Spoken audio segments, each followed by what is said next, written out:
because, I was in the first marriage club. Thankfully, You got we out. probably, we got out, did the whole thing, healed myself.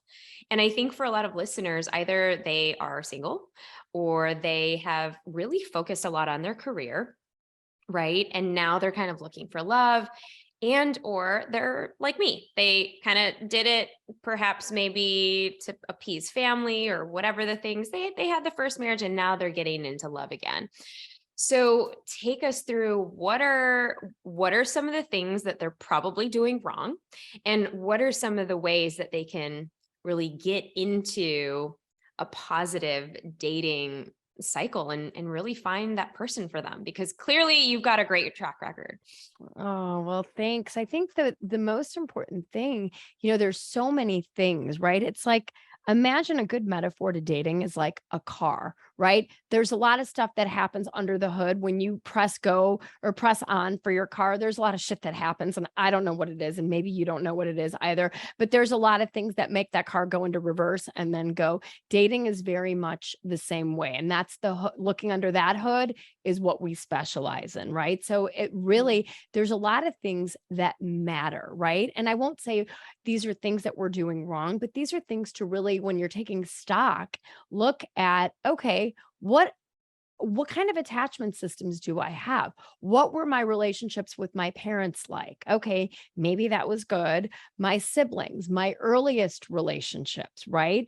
Am I still dating? Am I still kind of that, you know, feeling like I'm the ugly duckling that maybe has turned into a swan, but I still need to date the high school quarterback? Like, who am I? And what have I been doing that's not serving me? Am I dating someone maybe that's exactly like my dysfunctional dad or my narcissistic mom, right? And saying, okay, again, like I started, the common denominator in Bela Gandhi's dating life was Bella, right? And when I had to put that together, I was like, oh, okay.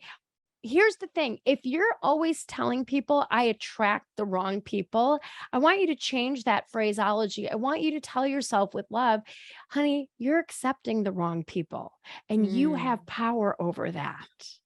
You have yeah. power over that. And so part of fixing your picker is admitting maybe my picker's broken. Do I keep picking people that are avoidant, that just ghost me, diss me, never want the same things out of life that I do, right? Or do I date people and marry people that abuse me emotionally, God forbid, physically, right? All of those things. And really starting to peel back the onions and doing the work as to why. And that's the work that we help our clients start to do. And then once you fix your picker for women that are looking for men, we say, who is your high GHQ guy? High and good husband qualities. Oh, Now, hi GHQ. that's Okay. our trademark. Okay. And so even if you're a woman looking for a woman, that's fine. Good partner qualities. And if you don't want to get married, don't care about that. We're just using that H as a synonym for the lid to your pot, a long term committed partner. How do you think about what you want long term so that you start dating for what you need instead of what you want? Yes, yes. It's so true. It's like, because I don't know if I shared this with you, but when I was on the journey, and this was probably before we had reconnected in our lives, because I feel like we've been kind of family friends in that way, and then we reconnected, and and probably you'd go through my list and you'd say, "What were you doing, Nita?" And so it was literally probably 30 days where I said yes to all of these dates and new people. And okay, don't make fun of me, but you can make fun of me. I had a whole spreadsheet, and I had a Yes. spreadsheet on all of these different characteristics, and I would rate them from like 0 to 10. So like, their level of spirituality, their level of growth, what kinds of books they were reading. And so 0 to 10. And it was just like all of these things. Well, the men that were coming into my life at this time, when I had this challenge of saying yes to all of these different dates, no one was cutting, like no one was cutting it up for me. Like no one was making the list that I was like, all right, I'm attracting all these amazing men, but I'm not feeling attracted to them, until Ajit came in the picture. And guess what, Bella? Ajit never made the list. He didn't make the spreadsheet. And I share this with him. And, it was looking back, I'm like, oh, well, it's because I probably had the feelings for him and I probably allowed myself to feel and experience. So I kind of want to share this with you I for love so that. many women who are kind of like in their heads trying to quantify and analyze and really using logic. What is your advice to them? Like, they're basically treating this like a bank spreadsheet. And what advice do you have for them?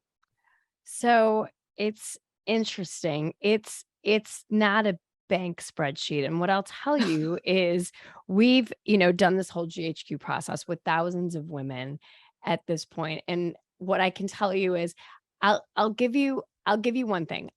As we start working with each individual client, we do a really fun exercise.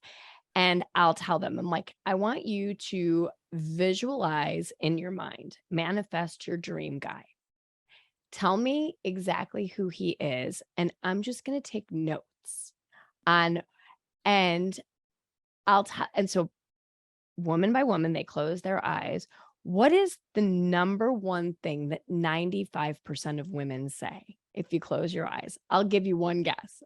Oh boy, their their looks. That he's tall, ideally over 6 feet. Oh my goodness. And then it goes into all of the things. And it's funny, in October of last year, I gave a TED talk on exactly what we're doing, why our divorce rates are where they are, how we come in predisposed because of evolution, our biology. Why do we want tall? Right? It's Can we we're talk about that for a second? Yeah, you're like, can why? we go there? Why? Yes. Historically, if you think about it, hundreds of thousands, we've been in our human form for 200,000 years. Humans are very slow to evolve. Mm. So 200,000 years ago, we didn't have language, right? What did we have? We just sort of knew, okay, I am woman, right? And if you're going to be with a man, you wanted him to be bigger, right? So Mm. he could protect you, maybe battle the opposing marauders that were coming in to try to steal the buffalo from the village. Or maybe he was the guy that could go out and hunt and bring food back to you, right? It's like protect and provide were things Mm. that we were wired for. And now think about it, until, until the year 1900, the average age where people died was 30. Now Wow. it's into their high 70s, right? For a lot of reasons. But if you think about it, we were choosing for short term at that time. We knew we were going to die probably at Mm. the age of 25 or 30 or 35, whatever led to the age of 30. And so biology lends itself to that. And today we may not need protect and provide, but here's what I hear. Well, I like feeling small. I don't want to feel bigger than the guy I'm with. Or, I'm a shoe girl. I've got my red bottom shoes and I love wearing 4-inch heels. So if I'm 5'5" and I have 4-inch heels on, that makes me 5'9". So it would just look really good if he was like 6'2", right? Mic drop. Right. That's what we do today. That's what we do today. And I ask people, how important long is height to long-term happiness? Oh, When great I do question. those surveys with long-term couples, and like, what do you prize most in your partner? It's never that he's tall. See you next time at the Brave Table.